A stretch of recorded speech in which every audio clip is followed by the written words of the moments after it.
Hey guys, Matty Miller with ERA Heavener Realty, and talking to you today about a topic that a lot of people ask me, obviously given the fact that we do property management. What type of rental property do people want to get into the market with? And today I'm going to give you my top 3 things to consider when buying a rental property.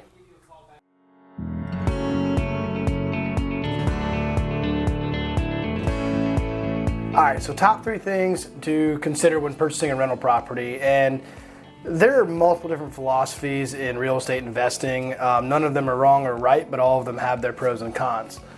So I'm going to talk a little bit about those. And the one question that I want, especially as a new investor, for investors to consider asking themselves is, number one, is what type of tenant will my property attract? Because that may tell you kind of how you want to invest. So if you're looking at a riskier property, maybe in a lower income neighborhood of town, you're probably going to deal with more issues that come up with tenants, as those tenants tend to be a little bit less stable. They maybe bounce job from job, rent may be late, and again, your numbers may look really good monthly, but at the same time, you will also deal with a lot more issues. If you go to the higher end rental side, you may be dealing with someone who has a very good job and very good income and very little issues. However, the numbers from a monthly cash flow perspective might be a little bit lower. And there's also everywhere in between. So that's the super low end and that's the high end.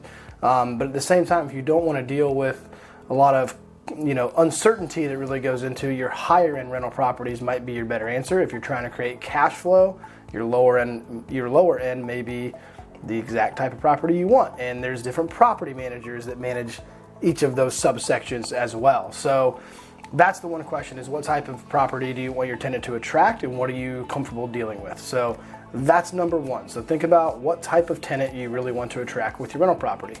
Number 2, location for appreciation. And I say location for appreciation, is every location in any area always going to appreciate at the same rate as the other one? The answer is no. Recently, maybe yes, but the answer is no for most of them. So keep in mind when you're looking for, the old adage of location for real estate, that also goes for property management. So if something is desirable to live in, that's a current area and it's desirable to live in, you're probably going to get a higher amount of rent of course, with somebody that's not as desirable, depending on how much you pay for the property.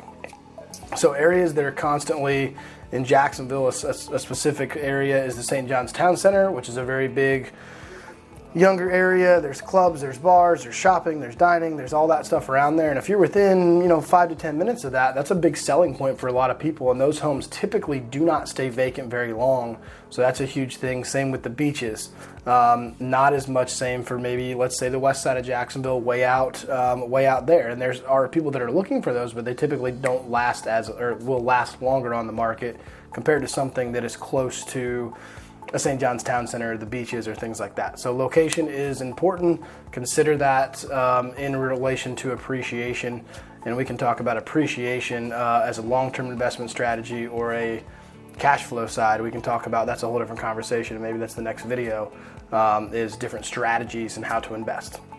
The last one, and I think probably one of the most important for me when I take on a property to manage, is the building materials that the home was built with. So there's a few things we look for as investors. Like a dream investment property for me is like a B-class neighborhood. It's maybe even built with cement block in Florida on a slab. The whole thing's basically built out of concrete. You don't have to deal with siding. The roof is basically an A-frame pitch to where there's not anything special. The appliances are all located in the garage. Not appliances, but the systems, the AC, the hot water heater. The electrical is basically all located in a garage with exterior access. So if something does go wrong, they're easy to access for a tenant and or a vendor. Same thing on the inside. If it's, all this materials on the inside, if it's got, really good flooring inside of it already, we may have to replace that, update that. Things that are very durable when it comes to, rental properties are nice.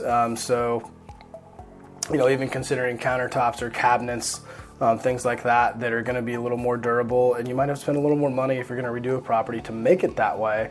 but we can always talk about ways to cut costs and things like that as you move along with purchasing a new property. So 3 things for me would be the type of tenant that it will attract and the type of things you're willing to deal with as an investor.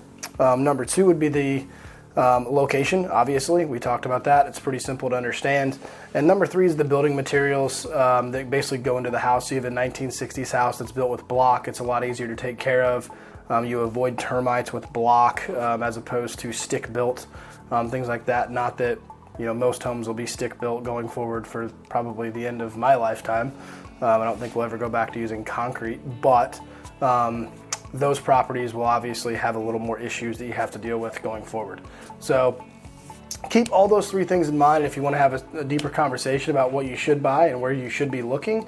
Again, my name is Matty Miller with ERA Heavener Realty, and I'd be more than happy to have a conversation to help you buy your first rental. Take care.